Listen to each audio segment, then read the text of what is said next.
One of the biggest turnoffs for women is when a man is being indecisive. Hold on, god damn it.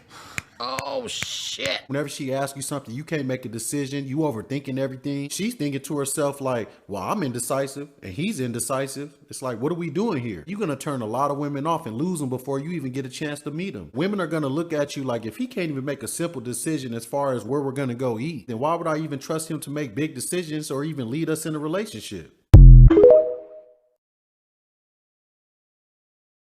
This is why the mainstream media, this is why the people in charge of the world are deliberately trying to reduce masculinity in men. They're promoting foods which reduce testosterone levels. Every single TV show has a gay guy in it. You'll never see the action heroes of the 1980s, like Sylvester Stallone, big and muscly. The action heroes of today, the Spider-Man, some little geek. They don't want men to be big and strong, because when you have big, strong men, they won't listen. You need people who are slaves. Okay, I want to argue the God point a bit more for all the atheists who are watching, and I would say that if you remove God from society completely, if you click your fingers and he's gone, and in most of the world where there's religion, and if you completely remove religion from Earth, you'll see the devil appear pretty quickly. You think men are important? Like for what? Stewie, trust me, boys can't get periods. Brian, it's 2022. There's no such thing as a boy anymore. Or a girl. Just a vast sea of theys and thems, and coddled by their sanctimonious woke parents who think activism is virtue signaling on Instagram.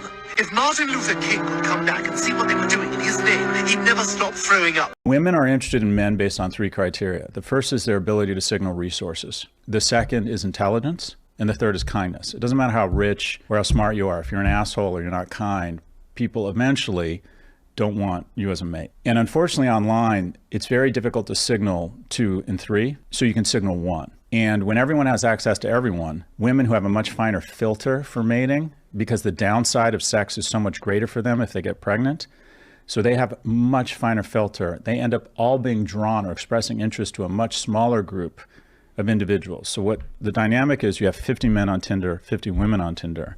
46 of the women will express all of their interest to just 4 men, which leaves 46 men vying for the attention of just 4 women. So if you apply the Gini coefficient to online dating, it's got the same Gini coefficient as income inequality in Venezuela. So mating inequality is greater than income inequality in Venezuela. And what it leads to is what I call Porsche polygamy. And that is the men who are the top 10% in terms of attractiveness online get 90% of the interest. So that does not lead to good behavior or establishing long-term relationships. Kind of 50 to 90 percentile do okay, but the bottom half of attractiveness of men based on online attractiveness are totally shut out of the market. Not many women spend time being single, they just go from relationship to relationship, and that's reflective of the fact that they want that comfort there, as do some men, but this is why they're settling for lower value guys, because it's like, he'll do for now. When I say this on my page, if you're a guy who doesn't really look after himself and you think to yourself, I'm punching, it's probably not long term. She probably sees you as a placeholder, as a non-permanent solution to what she wants, which is the Chad, the 6 foot, 6 inches, 6 figures a year. Like, every woman wants this, whether or not they'll admit it. Strength is immediately recognizable, and so is weakness. How a man carries himself, both physically and an attitude of confidence, a demeanor that says this man is assertive, highly unlikely he's going to back down. And of course, the physical, he takes care of himself. It indicates discipline. It indicates in his mind, he's starting from a place of strength. If he knows how to fight, if he is proficient at taking care of himself, he doesn't have to announce this. It's how he walks, how he enters a room, how he interacts. That strong man will be polite and considerate of others, yet he gives off a sense of danger. Don't mess with that guy. Weakness comes across intuitively as well. Slumped shoulders, body's out of shape, the gaze down, not looking around, not aware of his surroundings. That weak man is vulnerable. He's emotional. He wears his feelings on his sleeve. When he has a problem, he wallows in it, announces to everybody, hey, I have this problem. Watch me wallow. In more primitive times when things were dangerous and we didn't have policemen and firemen, air conditioning and indoor plumbing, life was dangerous. Weak, vulnerable men would have been, if not ostracized, then at least of a diminished status in the eyes of other men. Because when there is real danger around, whatever is dangerous recognizes the weak and the vulnerable. They will be attacked first. And thus why strong men ostracize or otherwise diminish the status of weak men. Accept it. Sorry. You have been dating your girl for however long, 5 years. You take her to Turks and Caicos. You open up her phone and you've seen something from 10 years ago. You're calling it off. Yeah. Like dead ass. Yeah. You've already, Dad, this is what I'm doing. Like this, you're calling it off. Let me ask you another question then. One more time. Another dream scenario so this all makes sense. Let's say you go to a fortune teller. That man of your dreams, you find out 5 years from now, he's gonna be broke. No ability to provide security for Alcoholic. you. He's gonna become an alcoholic. Would you stay with him now that you're armed with this information? No. Fantastic. Women are interested in a man's future. A man is interested in a woman's past. So that's the difference. We are completely opposite in the way we view the opposite gender, the way we view sex, the way we view relationships. There's a masculine and a feminine. There are things that men can do that women can't, and vice versa. Guys, you know what else they do? When she's telling you she's going on a girls' night out, what she'll do is she'll meet up with her girls. They'll take pictures together, or they'll do boomerangs, or they'll put it on their Snap story. But then she'll go and stay the whole night, or stay part of the night with a whole nother man. Have a good day, y'all. You watch any movie that has a strong female character, look at the male co-star. He's an idiot. He's dumb. Just look at all the latest Thor movies. When the Thor movies first came out in the late 2000s, man, Thor was the man. He was like, he was like a leader. Women. He was the leader of his country and his planet. He was someone that you would honor. And then you look at this latest one, where Jane becomes him, and then he's there. He's a dummy who can't even fly. He runs into a rock.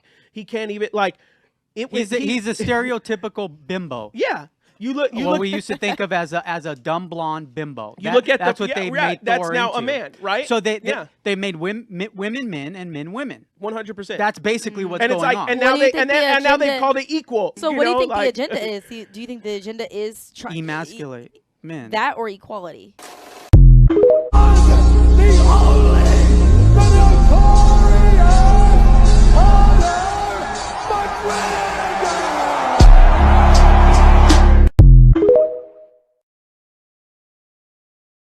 And the alpha, by the way, in every tribe, from animals to humans, is usually the person who's most quiet.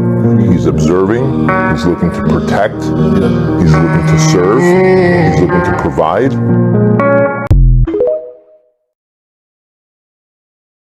You can search all around the fucking world for how to maintain a woman, but the biggest thing that you need to maintain her is developing yourself every fucking day. When your girl breaks up with you, I'll even go as far as saying if your wife wants to divorce you or separate from you, there's only one thing to say, and you gotta keep your composure. You don't say, "Oh, I'm sorry, what can I do? What can I do to get you back? I'm so sorry," and crying. You say, "Okay, I respect your decision," and leave. That shows strength.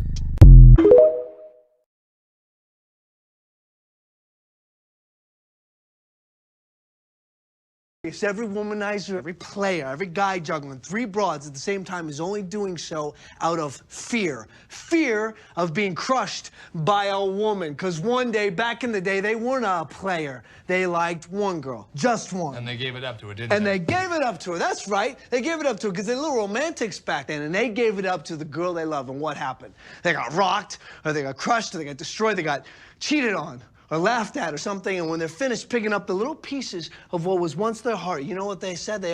Every single one of them made a vow. Never to give it up again. That's right, never to give it up again. But now we're talking about the real bastards here, the guys that break hearts occupationally, because believe it or not, originally those cats were the most beautiful and the most romantic of all. And you know what happened? They're the ones that got hurt worst of all.